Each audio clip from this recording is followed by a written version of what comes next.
Hi, I'm Dr. Lori Schwartz-Reichel. My career began in music education where I learned the importance of a key change, a shift, in the tonal center of a piece of music, often used to inject energy or produce significance. Eventually, I realized the impact of making key changes in all areas of my life and the desire to help others do the same. Making key changes can be difficult. I certainly don't have all the answers, but I do like to pose questions for reflection and offer actionable key changes for us to attempt in both our working and living situations. Together, we can unlock our greatest potential in collaboration with those we love, serve, and lead. Let's discover how we can grow together by making key changes. Every Tuesday, the Making Key Changes podcast brings you insights for personal and professional growth. How many episodes have you listened to or even shared with someone else? If you've caught a handful of episodes, or maybe even all 85, yes, there are listeners tuning in from around the world every week. Then you know that every fifth episode is a review of the previous 4. Why? Because as adults, we rarely get built-in time to revisit what we've learned. Yet pausing to reflect is one of the best ways to digest knowledge and make it stick. When we take time to reflect, especially on topics that connect with where we are in life or work, we gain fresh clarity and often see things in new ways. That's the heart of making key changes, growing so we can show up better for the people we love, serve, or lead, and helping them grow too. In episode 81, titled Final Summer Lovin' Before the Fall Frenzy Begins, I shared how my family wrapped up a jam-packed summer of activities, celebrations, and travel. We closed the season with a 10-day adventure in California, splitting our time between Los Angeles and San Francisco. Each day brought something new, exploring, celebrating, and simply enjoying being together. As I reflected on this trip, I also acknowledged that shift that comes with the close of summer. The freedom and spontaneity of our days were giving way to the structure and responsibilities of fall. This episode was about savoring those final summer memories while preparing myself and encouraging you to step with intention into the routines and opportunities the school year brings.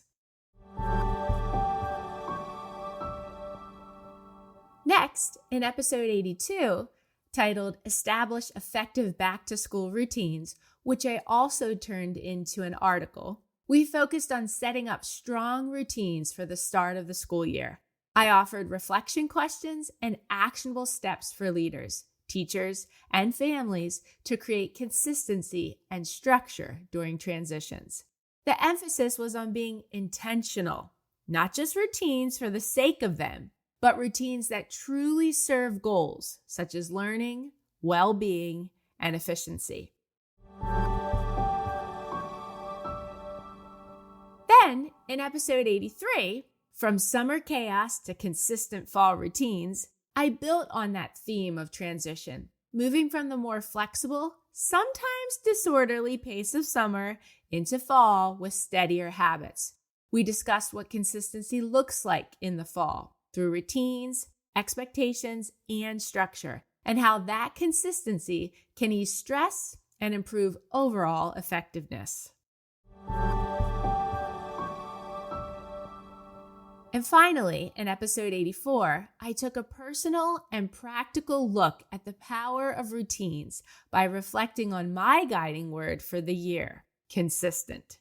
I admitted that consistency hasn't always come easily, especially in my morning routine, eating habits, and exercise. Yet, the abrupt shift from a joyful summer into the school year gave my family the chance to reset together and design routines that truly fit our needs. I shared several routines we've implemented and maintained with ease and joy.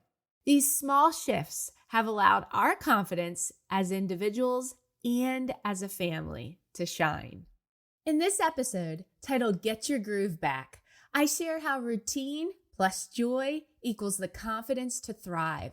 Drawing from the film How Stella Got Her Groove Back, I reflect on how Stella's life was filled with work, parenting, and responsibilities. Her routines kept her successful, but left her unfulfilled. Productivity without joy became burnout. What Stella really needed, and what we all need, was space for spontaneity and intentional, healthy routines that create room to grow. Without that balance, burnout is inevitable, and those who depend on us will feel it too.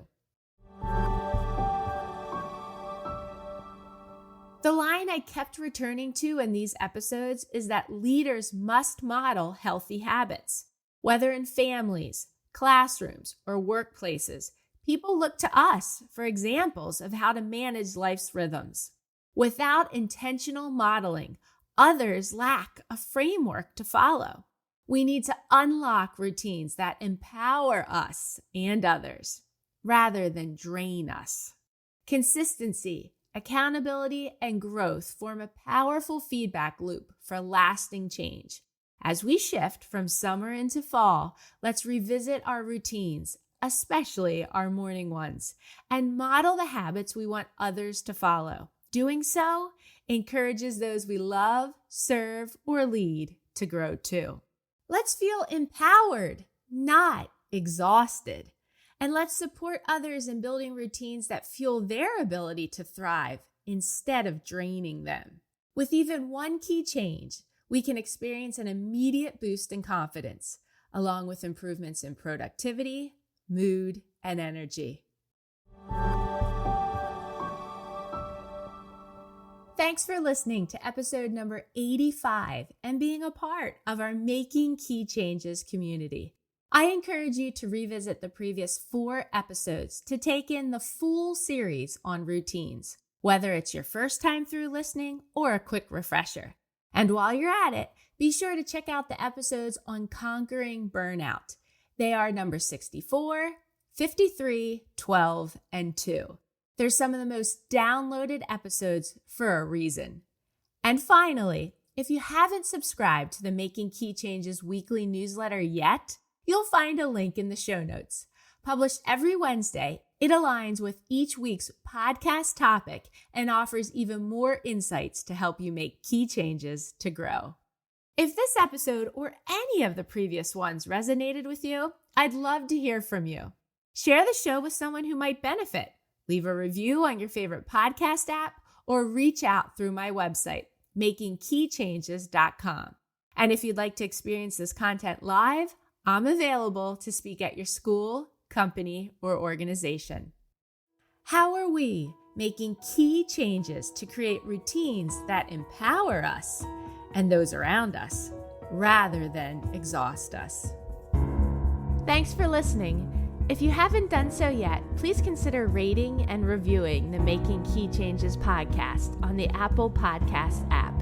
If you found this episode helpful, please consider sharing it with others and joining me again next week. In my coming episodes, I'll discuss topics that are most passionate to me, along with things I've been researching or areas of my life I have changed or want to change. You can learn more about me on my website, makingkeychanges.com. Feel free to message me through there or reach out on social media. I'd love to hear from you and learn about what key changes you hope to make.